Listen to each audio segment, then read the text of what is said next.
Welcome, everyone. I'd like to call to order the Assembly Budget and Finance Committee meeting of August 20th, 2015. And we'll start with introductions, and we'll start on this side of the room. Mike Chadwick, Internal Audit. Lance Willer, OMB. Dan Moore, Treasury. Robert Harris, CFO. Bill Evans, Assembly. Elvie Gray Jackson. Jim Steele. Pete Peterson. Amy Demboski. Dick Training. Paul Michelson, representing the building industry, Michelson and Daughter Construction. Al Tomati, Budget Advisory Commission. Barbara Jones, Municipal Clerk. And the folks in the audience. Chair Easley, Legislative Aide for Mr. Tree. Lisa Agnew, Assistant to the CFO. Thank you. All right. Well, MOA financial status. Chief Fiscal Officer or whoever would like to talk. Okay, so I'm going to just give a report on revenues. It'll be real short here. Last month, when I met with you all, a number was quoted of about $1.9 million. The good news is the number has come up, so we have a better positive variance that's projected. And so, apples to apples, that number would be $3.5 million. However, with the new administration, I've presented some of these numbers to them. They want me in the future, when I send that monthly report to the Assembly, to include sort of the full number, which is, it's already on your sheets, but when I'm quoting numbers, I'm going to start quoting the full number, meaning it includes Fund 181, and it'll include any unrealized gain or loss on investments. So if I gave you a $3.5 million number, if you include building safety, development services, Fund 181, that's another $500,000 of positive variance.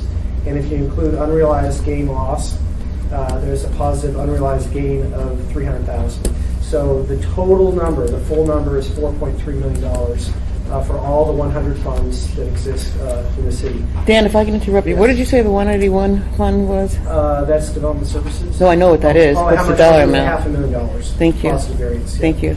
So $4.3 million is the full number, all 100 funds for the city. In order to explain what's happened, not a lot has happened between last month and this month, but a couple of big things did happen.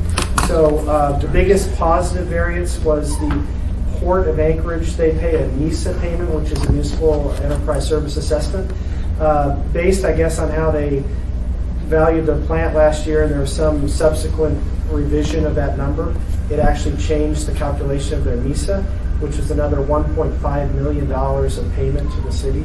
So that that was a big positive. Another positive, well, I guess it would be probably saying less negative, because last month I said the personal property was 1.3 million negative variance. Now we're down to about half of that. So that's good. It turns out there's a couple pretty significant businesses that did not file on time. And so they will be in the rolls, but they'll be in the late and involuntary rolls, and they will have a substantial penalty because it's a 10% penalty. So some of you may hear about that, but that's what the law is, and they were truly late. So anyway, that's another one. Personal property is less negative, and just two other things. There's a reimbursed cost that is a negative variance. This relates to some residual school district piece that has been in the budget for 5 years and never been realized. So we basically said it's not expected to be realized again. So that's $224,000 of a negative variance. And then taxi cab permits did not come in as projected. So that's $307,000 negative variance. So those four things, Port MISA, a little bit better news or worse news on personal property tax, some unexpected or not expected to be realized reimbursement costs, and an overestimate on the taxi cab. All that combined gives you a $1.6 million delta between last month and this month. But it's a $1.6 million positive increase. Yes. Dan, let's go back just so that everybody knows what you mean when you say 100 funds. Okay, you're talking about the 5 big funds, area-wide, ARTSA, police, fire, parks and recreation. Just for clarity, because those are the 100 funds, and I just wanted to make that point. That is the focus, yeah. It does not include like Versas and all these really, really small ones, but it's the big, major operating funds the city has. Yeah. Thank you. Please continue. That's all I have. Okay. So hopefully that's good. And you will actually, the report, I literally got it late last night, the detailed report that we review internally. We're going to involve Robert as the new CFO, plus some executive people at a meeting next Wednesday, and we'll go through all this in detail. The sort of the executive version of that will come to the assembly whenever that meeting is in September. September, is it? I don't know the dates. Is it 10th or 15th? 15th. Yeah, Is it? 7/7/14. 14th? Okay. So you should get this report officially on the 14th. Okay. Okay, thank you. Any questions, Mr. Trainee? Before you tell us the tobacco tax is down, is it still Oh, it's actually trending down or going up? It's up this year so far. I think it was 3%, and I can tell you real fast here. And it varies month to month, so it's really, we never know. But so far, with 6 months of activity reported, we're up 3% higher than we were last year. So, and that the total budget there is like it's about 20.2 million, something like that. So, Okay, thank you. Thank you, Mr. Trainee. Any other questions for Mr. Moore before we move on? Okay, thank you for that report. Next is an update on the 2016 budget. So just take a second here. Madam Chair, passing out to the Assembly, I'd like to talk about a couple things. The new handouts that you're getting, the top sheet is the budget to actuals as of July 31st, which is 58% of the year. And then the second sheet with the last sheet on there should be a table about savings for 15 and 16. I'd like to talk about that and then kind of give you an update of where we are with the mayor on reviewing the departments on the 16 budget. So the first sheet, the one I'm looking at is this one right here, the budget to actuals. Okay, so we have two handouts, right? Okay, everybody has the two handouts? There's a one page and then a stapled page. Thank you. Barbara? Yeah. Do you need more copies? No, I don't need more All right, copies. then. Are you okay? Yeah. Okay. All right, please Okay. continue, yeah. So, Madam Chair, briefly, the long and short of it is, if you look at the very first page of the sheet that looks like this, we're 58% through the year, and we're 54% spent through the year. So if you want a kind of a breakdown from each individual departments, we could talk about that, but that's kind of the highlight of that page. If you go to the next page, it is the the left-hand side of the table is labor. The right-hand side of the table is non-labor. So if you want to know how each department is doing as they're meeting their budget, labor or non-labor, that'll give you a sense of that. And I'm just giving this information because I want to highlight what it all says on the last page. The last page, you should have some bar graphs. And what you see on the last page, so on the left-hand side, you see labor, on the right, you see non-labor. The bar represents the point in the year of 58%. The anomalies, the ones that are running a little over, pretty much all the departments are under. The one anomaly is an accounting modification we have to do. The actual overage in the CFO, we need to make a modification. That actually will be journal entered down to finance. So the CFO will be under, and the finance will be a little bit higher. It's actually a position in payroll that should be in finance, not under the CFO. So that's a modification. Everybody else is pretty much on track. Most of the reason these departments are under expenditures in their labor is because of vacancies, difficult filling, people leaving. There are other reasons, but most of it has to do with vacancies. And it's not having PCNs, it's the inability to fill the PCNs. So if you have some specifics, I can try to address those. Mr. Trainee?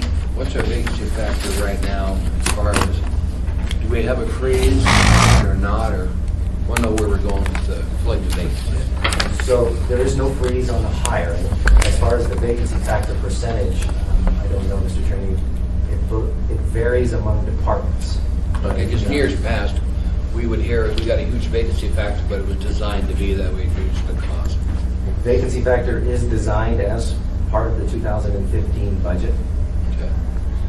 Whether or not we'll continue that philosophy into the future will be a discussion with the mayor. But at least how it's applied. If I can follow up on that comment, we've always use vacancy factor when balancing the budget, and it makes sense. But I would just like to make sure, because I don't think that the latest budget that we get actually shows the amount of vacancy factor for each department, and I would really like to see that in the budget document. Thank you. Please continue. You're welcome. So on the right-hand side is the solid part of your graph is actual expenses. The lighter part of your graph are encumbrances expected between now, or at least as of this part of the year. So a couple of the highlights, the mayor's office. The reason that one is above is most of the community grants have already been let, so they're above, and those are things for like the Covenant House, Youth Court, a variety of those. You look at purchasing and real estate, purchasing encumbrances that they know that they're coming online, they just haven't actually expended the dollars. So I don't believe this is abnormal. There are a couple questions I have for my staff that I'm looking for. One is on the convention center. I'm trying to figure out what's going on with the convention center. And then the other one was real estate. So I know there's some anomalies there, but I'm looking into those. But at the bottom line, the citywide for all departments, general government departments, we're under budget right now. As of this year. So we owe you a June report that we will get on your docket. We have one or two utilities that's missing some information, and we want to make sure it was complete. We'll have that complete. We'll submit that to you. And it'll actually be June's numbers, not July's. This is most part. So if you have any questions after you get a chance to review this, please don't hesitate to give me a call. Thank you. May I move on? Please. So the next handout that I gave starts with targets for 2015 savings and 16 proposals. In early August, I sent out a directive, and I believe I sent a copy of this to the chair and to the Budget Advisory Commission. This is the targets for each department's requesting a 0.5% savings in 15 and a 2% savings in 16. These are what the numbers, these are what the actual dollar amounts would equate to. So these are the targets the departments have been submitting. Most of the submissions, virtually almost all of the submissions, have been sent to OMB. We have a couple of departments that we have some new directors, and we have some new folks in finance and a variety of other things. So they've asked for a little bit more time, and we've given them that grace. So we will be, my team will be meeting with the mayor this afternoon at 1:30 just to kind of lay out what proposals have come in, explain to him as a new mayor the calendar that's before him, the decisions that need to be made between now and October, and kind of some highlights we're hearing from some departments about their needs, about their concerns. And as far as the reductions that are coming in, I did not put any restrictions on the departments as to how they would do it, so the recommendations are coming in all across the board. They are professional services, their supplies, their personnel, their PCNs, their mix, all equated to a service level. And so we'll be looking to have those conversations with the mayor. Let me make one comment before you continue. Sure. If everybody noticed here, the Assembly Department columns are blank, but that's just right now because our department is participating in this exercise just like every other department. And as a matter of fact, for 2015, our reduction may even be a little bit higher than 0.5%, but I'm just throwing that out there. Mr. Training. We're going to achieve the same ones you are, money-wise. Not that we're going to, because we're a different branch of government, but we're going to be able to achieve the same goal. So if you want to figure out what the numbers should be and pencil in there, go ahead. Well, it's a formula, so it's, I can plug them in and send it to you. Yeah. Because I want the public to know we're going to be participating. We're a separate branch of government. I suspect we'll make it. And if I can follow up on Mr. Training, I plugged in the numbers and I'm going from memory. I think the 0.5% is like 22,000 and the 2% is like 84,000. So give or take, those are what the numbers may be. Mr. Training? That's a question, ma'am. Certainly. Madam Chair, am I allowed to ask a question about this, or am I just here as a guest tonight? Actually, you're here because you Right. are a guest and you're on our agenda.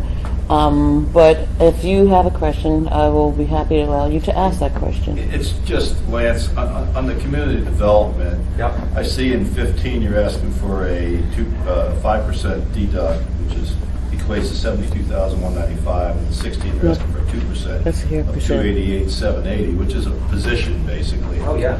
And are you familiar with the 101 fund that was, I don't know if I want to use the word raided, but it was, money was taken out of there, approximately $3 million was taken out of there under the Begich administration. And we in the industry, the entire industry, feel that the money was taken out, if you want to use the word illegally, wasn't supposed to be taken out, and that money, it was $6 million in that fund as a reserve fund, and if they had that $6 million back in the fund, well, actually it'd be about 4 now because they did pay for the Hanson program, that they wouldn't need to do a reduction because they'd be running a negative balance and they'd have an overspill for a rainy day. Do you know, does the administration have any desire to readdress that issue and to try to get some of the monies that was taken out of there in the amount of about $3.8 million? Thank you, Mr. Michelson. Before you answer that question, Mr. Michelson, you said 5%. It's not 5%, it's 0.5%. Oh, I'm sorry, 0.5%. Yeah, just wanted to clarify 15, that. Thank you, Right. Madam Chair. Thank you. 2%. Thank you, Mr. Michelson. Mr. So, Paul, you're exactly right. I am aware of it. It's not the only situation where an administration has made some adjustments to the allocation of revenues for many departments. And so I've asked departments to, when they have a discussion with the mayor, if they have ideas on how to modify their request, if they have a revenue, that may be a suggestion like that. I know that Jerry Weaver has brought it to my attention, and some of the members of the staff have brought it to my attention. So instead of getting into the weeds of every single possibility, I ask departments to do this, and then when you present to the mayor, if you have an idea on how you would cover that, or an idea like that you want to present to this administration, feel free to do so. I did not tell them that they could not do that. I have other departments who are in similar situations. Thank you, Mr. Rober. Please All right. continue. So I guess the last thing I want to let you guys know is a week ago today, in the early last week, I asked departments that have capital programs for CIP to make their capital improvement submissions to me by the close of business yesterday. I have, I think from 3 departments, I know that those departments are working with Mr. Schutte and Mr. Abbott before they give me the submissions. I'm aware of those submissions coming in. I don't have them for you, but I can tell you this. The mayor has not decided on a bond. He's taking into consideration, as I mentioned to this body before, existing bond debt for not only general government but for the district. He's also looking at the state's fiscal situation. He's looking at our city's fiscal situation before he makes a recommendation. So I've asked departments when they provide their proposals for a bond for 2016 and a program to be wise to those things and make their submissions reasonable and on need. Look at projects that are underway, look at projects that are in the CIP, and if there are adjustments to be made, and they want to make adjustments to those, they need to explain that and what the change in the benefit would be when they meet with their executive team and the mayor. So the operating budget, capital budget on the same schedule, but all the departments basically said, Lance, we need to know what the bond amount is. And I said, no, you don't. You need to present what your needs are and then let the mayor figure out where he wants to draw the line to determine the bond, because that's the directive they're working with. Thank you. Mr. Trady. Lance, how many in bond did we retire last year?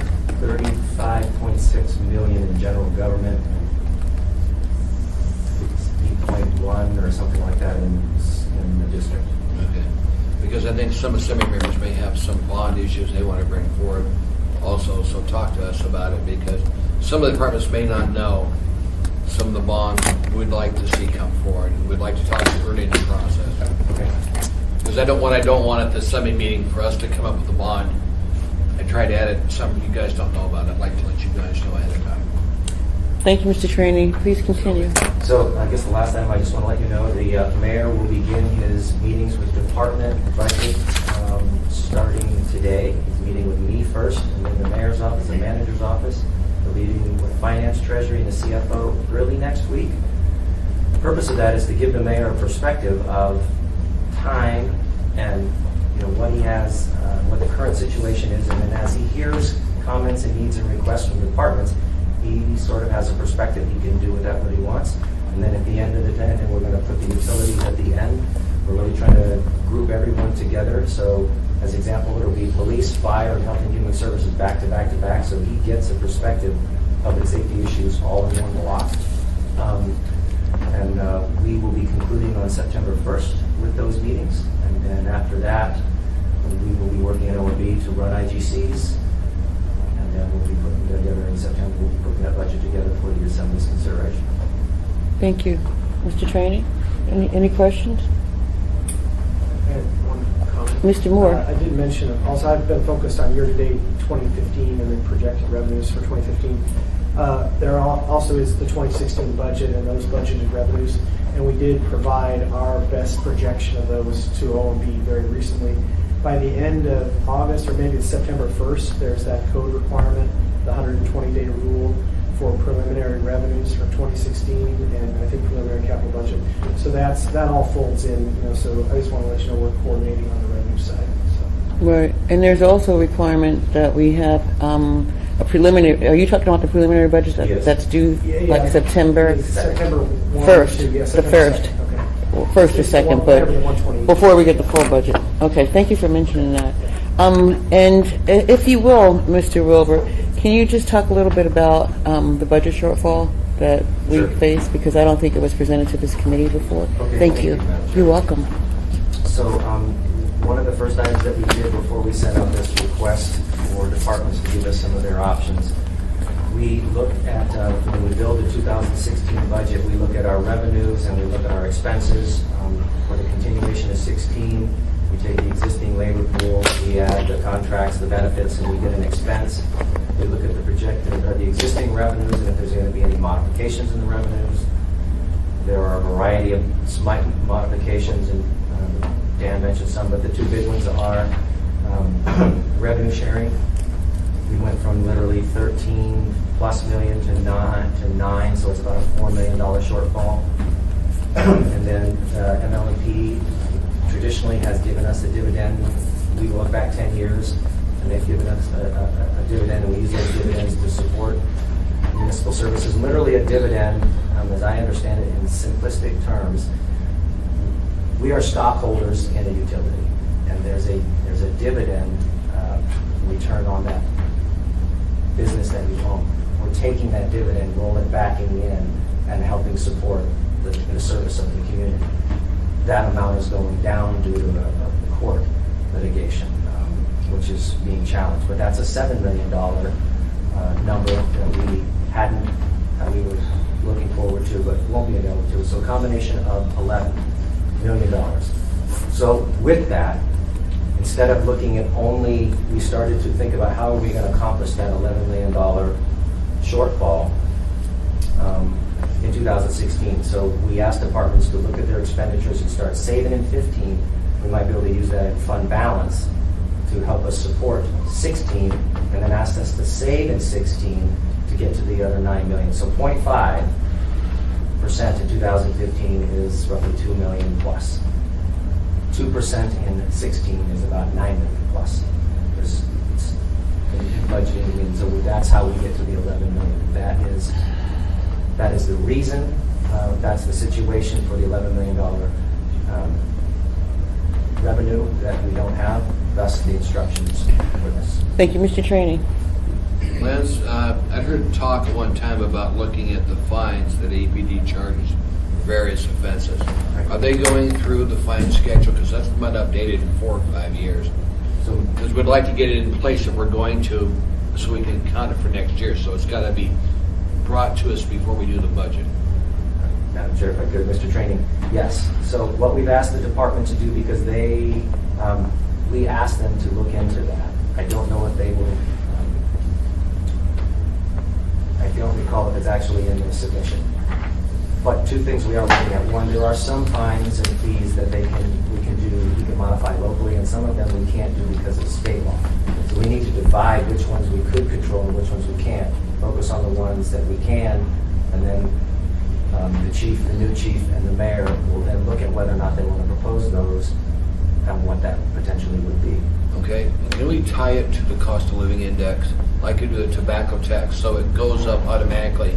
Every couple of years, the cost of living goes up, those fines go up, so we're not trending. Every 4 or 5 years, catch up with it. They bring that forward when I'm sitting with them. I'll make sure that they make sure that that's part of the conversation. Okay, would you just take a look at it for me, because if they don't, I want to add it in there, because cost of doing everything goes up. I'd like to figure out if we can add that factor into the fines and fee schedule. Okay. Thank you, Mr. Trainer. Mr. Steele? Yeah, continuation on that. APD, because of staffing levels, was not doing as much in terms of tickets, traffic violations.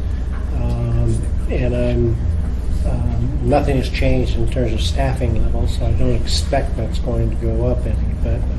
But they were low on their contribution because of not as much enforcement because of personnel issues, and so that could drive how much they concentrate on that, or able to concentrate on traffic violations. I'm sure they're good. Dan and I have met with the mayor and talked with some other folks about the traffic unit particularly. Yeah. And what options the administration might want to consider for that. And so we'll see what the chief wants to do, present that.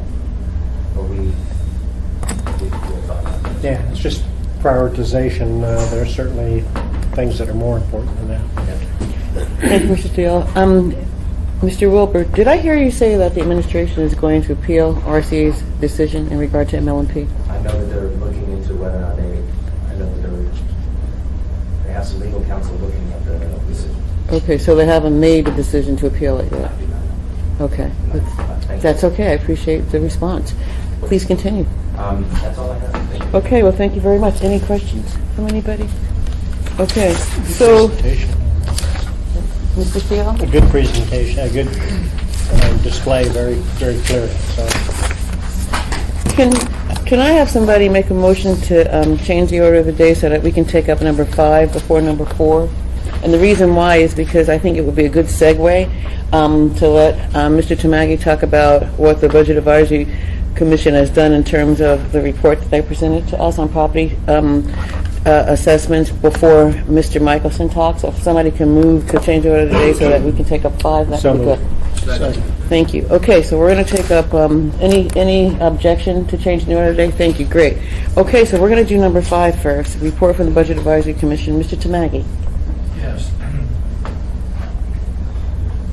So I presume we're talking exclusively about the 2% exemption. First off, every single month, the Budget Advisory Commission chair or whoever's here gives a report on what you're doing. But I was hopeful that you would talk about the report and the exemption before Mr. Michelson talks about how the building industry feels about it. Thank you. Well, I wasn't able to make the last month's meeting, and I do apologize for that. But I have 6 years old and had to go say my goodbyes then.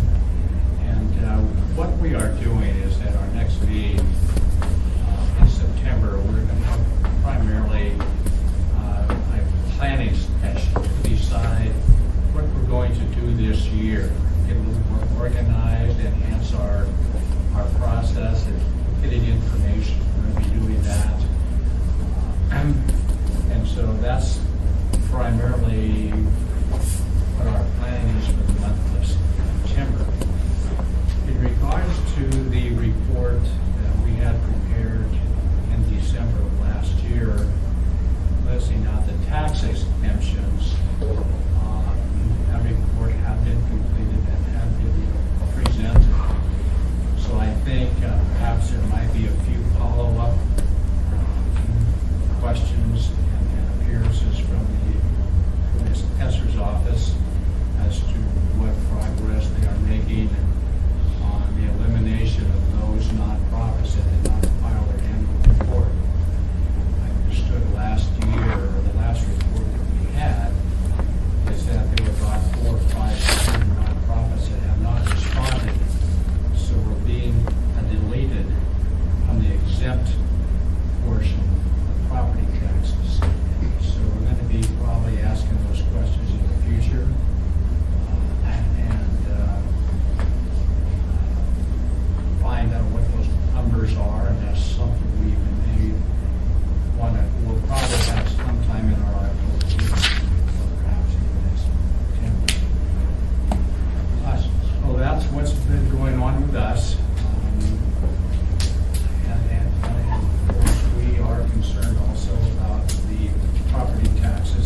And if I can just follow up on the nonprofit exemption part of your report, this committee plans to have further discussion, extensive, and we're going to bring the stakeholders, also known as the nonprofits, to the table for that discussion.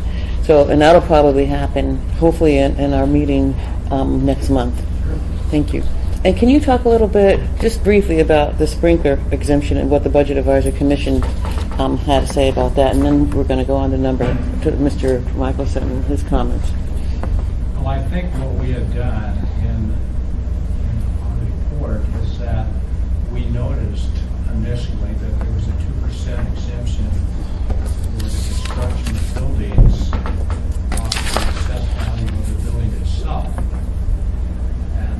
and to provide sprinkler systems. Sprinkler systems for a long, long time has been a requirement under the code. And so our concerns were is that, well, we really need that to be in place at this point. If they're required by code, then why are they getting the exemption? And we, the taxpayers, are subsidizing that because all those factors are built into the cost of the lease and rental agreements. So that was our concern, and that amounted to, I think, about $500,000 or $543. That's about right, a little bit over 500. Okay, thank you, Mr. Tamaki. Any And that would questions? also, require a change in the state law. for it to be done. Right. Right. Anything else? That's it. Thank you. Mr. Trainee? Now, it would require a change in state law, because the state law as written does not allow us to shut it off. Right. The way we looked at it, we found it goes on forever. And so it would take a change in state law to make this happen. Hopefully, we hope your commission's gonna go through and look at all the exemptions, make a recommendation to us in the legislature. Because then I get a lot of calls from people wanting to know why churches. They can understand the church building, but not all the other buildings. The churches are able to take that. We're subsidizing that. I know we are. So it'd be good if you guys would look at that and then make a recommendation on us in the legislature. Yeah, I think that's all in the report. And that's all in the report. It has to be changed, but if you want something, if there are certain things you would like to see us do, why just send the chair an email. And sure we'll- Thank you, Al. Thank you, Mr. Trainee. Thank you, Mr. Tamaki. Mr. Steele? Yeah, another thing that's also a question in the code, in the requirements, are that once we start giving the exemption, or then it goes on forever. If the life of the building is greater than the value of that component, the sprinkler system, we still just keep giving it, and so it's a bonus that goes on forever. Yeah. Thank you, Mr. Steele. Do you have something to say, Mr. Yeah, Tamaki? one element that perhaps the assembly ought to do this, or the assessor's office, is that what percentage of buildings of the total amount that are eligible to get that exemption, how many are really getting it, and potentially how many could receive it under the current code law? And so that could amount to probably millions and millions of dollars if everybody were to apply for that exemption. And of course, we have to be concerned about that. It's on the benefit of the taxpayers. Anything else? Thank you, Mr. Steele. One more quick thing. That's fine. It seems to me that the unknown, at least from my point of view, is the relationship to state law and what might have to be changed. So somebody, perhaps the law department or somebody, needs to look at what are those code sections that would need to be changed in order to change the authorization for the rebate.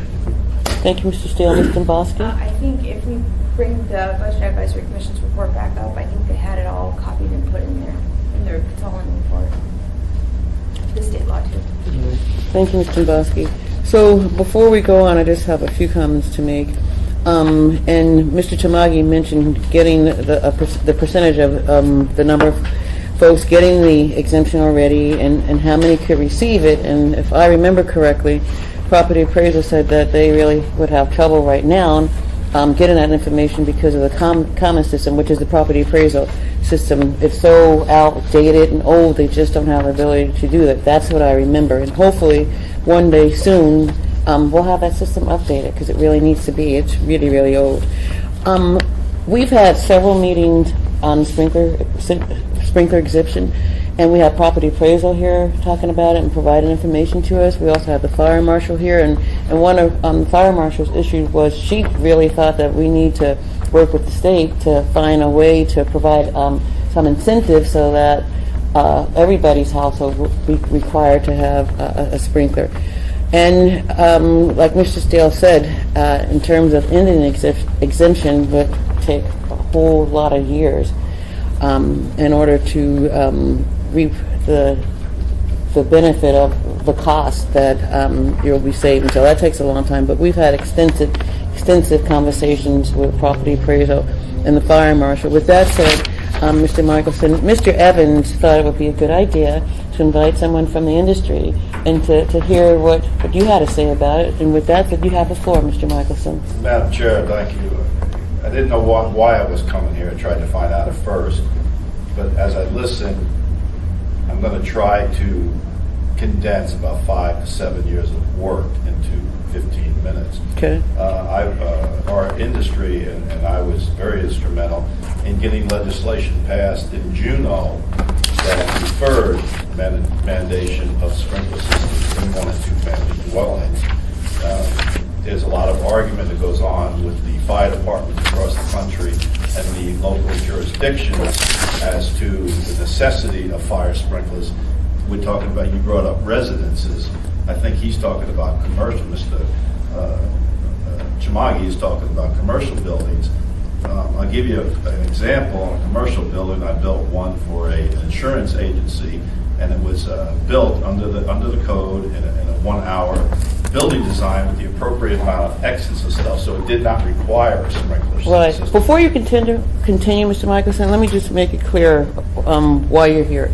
Okay, I just mentioned the residential. That's a big I know, aspect. but that's a side note. But you're here because we want to hear what you have to say in regard to the commercial. I'm gonna Right. get to that. Thank you. Thank you, Madam Chair. You're welcome. So the residential, there was law put in place by legislation in Juneau that before a municipality throughout the state can initiate mandation of fire sprinklers, they have to hold 3 public meetings, 60 days apart, and get the majority of the vote of the people. I believe it's how it's worded. I haven't seen it for a couple of years. Now, on the commercial side, so I built a building, 1 hour building rated, appropriate amount of exits. So it didn't require a sprinkler system. Not all commercial buildings require a sprinkler system, as was stated. So the owner said, well, let's put one in, because they were an insurance agency. We put one in at a cost of $48,000. Now, that was $48,000 to the owner of the building, direct hit. A 2% reduction in the price, it was a $1.2 million building. It's not that astronomical, but it'll help offset the cost of doing this. We had to bring in a 6-inch water main and tap into the street, and that was part of the $48,000. The actual sprinkler system itself was only about $34,000. So when you have costs like that, there has to, in my opinion, in the industry's opinion, there has to be an incentive to get a homeowner to voluntarily put a system in that's not required. Now, when you have buildings like this building or across the street or the PAC, that's mandated that you have a sprinkler system. So should the exemption apply, in my opinion only, I would say no, because it's a mandated system. But when you have small commercial buildings, 2-story, 3-story small commercial buildings that are built appropriately under the IBC, which is the International Building Code, they're not all buildings are sprinklered. The fire department will argue that, but we can show, and Ms. Hill, fire chief, I can show her all day long, and she knows it, that they're not all mandated, and that's based on the amount of exits and egress you have, the location of the ingress and egress to the building, the occupancy load, and so on and so on. But you can build a building without a sprinkler system.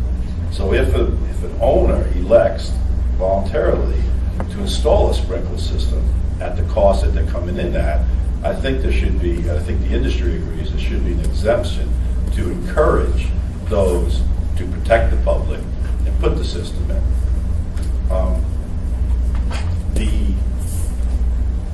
You wrote, Mr. Chimagi, you said you made a statement of there's about $543,000 lost revenue, I guess you called it, through these exceptions. But I think it's more of it's $543,000 that is used to protect the public. It's given them a sense of security. So I wouldn't call it lost revenue. I would call it payment for the good of the public. We can help, and we'd like to help you if you decide this. I'm sure I could put together a few other individuals. Would like to help you try to figure out a means where the incentive would still be applicable to those buildings that aren't mandated to give them a benefit. I know it's going to upset some people. They're going to say, why does A get it and B doesn't get it? But it's real easy to see. Or you say that, was it a building on the corner of Northern Lights and C Street? That was a required sprinkler system. It was required in the parking garage and everything. So I don't think they should have an exemption. But there's so many other buildings built throughout the city that should still get the exemption. Thank you, Mr. Michelson. Any questions, Mr. Dombrowski? Thank you, Madam Chair. So as I hear both perspectives being presented, if we're talking about those that are electing to put a sprinkler in when it's not mandated, it seems to be a compromise might be an exemption for a certain amount of time, maybe 10 years, maybe 5 years, maybe 7 years. I don't know what the number is. But if you're talking about, a $1.8 million building that gets a 2% exemption, it's $36,000 per year forever. So do you see an opportunity here where you can kind of balance the needs and the desires of the industry, these private owners, with a benefit to the community by doing that? If I may answer that, Madam Chair. Certainly. Through the chair, Mr. Dombrowski. I agree with you. It was only $1.2 million from 1.8, which is not that much less. There's maintenance cost of the sprinkler system. There's continued maintenance cost. And I heard also the life of the sprinkler system. The sprinkler system, a lot lived built. The average building life through the statistics through ICC is about, they say 50 years. We know that all buildings last more than 50 years.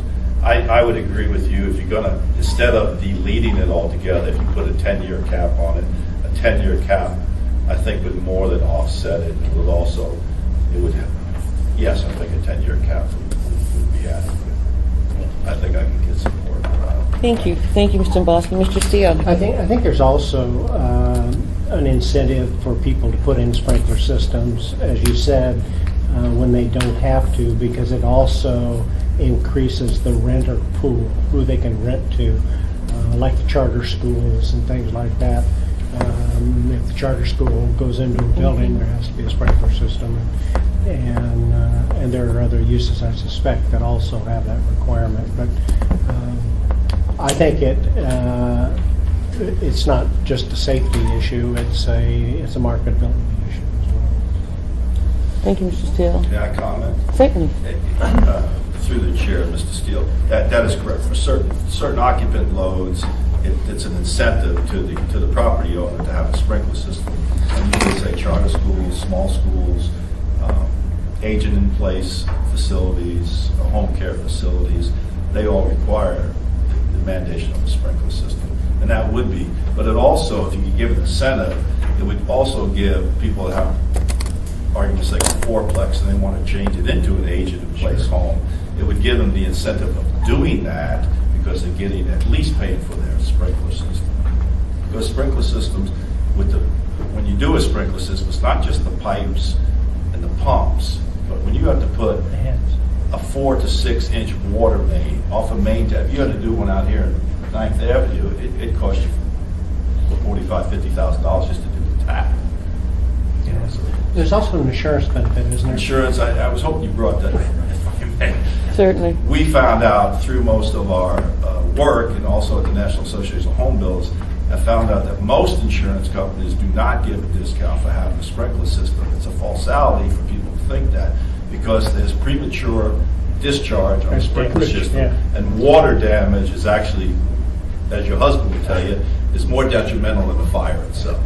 So we have found that most of the time, the savings in the insurance rate, actually, we've seen some buildings go up because they have a sprinkler system. Thank you, Mr. Steele. Thank you, Mr. Michelson. Any other questions for Mr. Michelson or comments? Okay, I'd just like to say thank you very much for being here. We really appreciate hearing what you had to say about this, and I really appreciate Ms. Zimboski bringing up the suggestion of a 10-year cap. And I also appreciate the fact that you said you think that you can get support for that, because that is something that I would like to see this committee pursue, and I believe that we will. Ms. Zimboski? Thank you, Madam Chair. Are you finished? Yes, I am. I didn't want to cut No, you off. that's okay. I was getting cute. No, I think I'm really enjoying seeing the transition from more of a prescriptive, legislative type of move to really an effort to include people in the conversation and come up with something everybody can live with. And when I look at this, I think there's a lot of us that agree that in order to give somebody a discount for something that's mandated probably doesn't make sense. But at the same time, as Mr. Michelson brings up the point, there's a lot of these voluntary opportunities. And, if we're looking at retrieving costs for the public benefit and making the public a little more safe, but at the same time, incentivizing it enough so people will actually utilize that, I think there is an opportunity here to kind of make everybody happy. And, or at least make it palatable to everyone, let's do it that way. So I appreciate your comments, and I look forward to making sure that, we do this in a very thoughtful manner. And I think we can get there. I think so too. Thank you, Mr. Zimboski. Mr. Steele, did you have a comment? No, I did Mr. not. Michelson? I thank you for being asked to come here in the future. There's many people in the industry that appreciate the invite to these meetings, and I think we have input. And when I said I think I can get the industry to swallow or absorb Ms. Dombrowski's proposal, I think is doable. Now, BOMA is another whole story. I don't know if I can get BOMA to accept that, but that's just something we'd have to address. Right, I appreciate that. And, I can guarantee you that if we do move forward with this, your industry will be at the table before it even hits the assembly floor. I appreciate it. So you're welcome. Because we have a different view than the fire department does, obviously, and I think we can prove through statistics that our view is more accurate than perceived. Okay, thank you. Any other comments on this? Okay, we're down to audience participation. Anybody? Madam Chair? Ms. Zimboski? If at all possible, I think it would be great to have the new CFO just chime in and say hello. I think I know his department said given some updates, but I think I didn't hear him talk unless I was daydreaming. No, Ms. Zimboski, you and I are on the same page quite often, because I have a note here to do exactly what you said after I gave everybody an opportunity. So thank you. So with that said, and at Ms. Zimboski's request, and I agree 100%, first I'd like to welcome the new CFO, Roger Harris, and I'd like for you to say a few words on behalf of you and your new job and this committee. Thank you. Thank you, Madam Chair. My name is Robert Harris. I am the new CFO, and I'm delighted to be here. I have a background in economics. I was an MBA as well, and a couple of engineering degrees, and enjoyed the conversation about fire suppression systems. I have a little bit of a background in that in a past life. I think those are important issues as we look forward into the future about, where we need to be spending money and saving money, and it's good to have a conversation. Anyway, so tomorrow I understand I have a confirmation hearing. This would be my plug to go easy. Anyway, I just appreciate the opportunity to serve the city of Anchorage. I was raised here, went to high school here. My son went to high school here, and after college, I went to a small school on the East Coast. After college, came back here, worked for a while, went to graduate school. Actually started to get to work on a graduate degree in economics, and found I didn't really care for the program and switched, did a graduate degree in engineering instead. The tie there, of course, being that I like numbers, so perhaps the CFO role is a good fit for me. And that's been probably the majority of my career doing finance, business, economics development, but certainly I've devoted some time during my career as well to doing engineering. Again, I appreciate the opportunity to say a few words, and I'd be happy to talk with folks afterwards if you have any questions. Right. Thank you, I appreciate that. And just so everybody knows, tomorrow from 12 to 1, right in this room, we have a confirmation hearing, and everybody will have an opportunity to hear from Mr. Harris again and also to ask him any questions. Mr. Trainee. LB did tell me he can bring counsel with him in case he needs it. This is the chairman of the assembly, and but anyway, again, We're kidding, welcome. LB. I know you are. We'll see you tomorrow, and and if there are no other comments or questions, meeting's adjourned. Thank everybody for being here.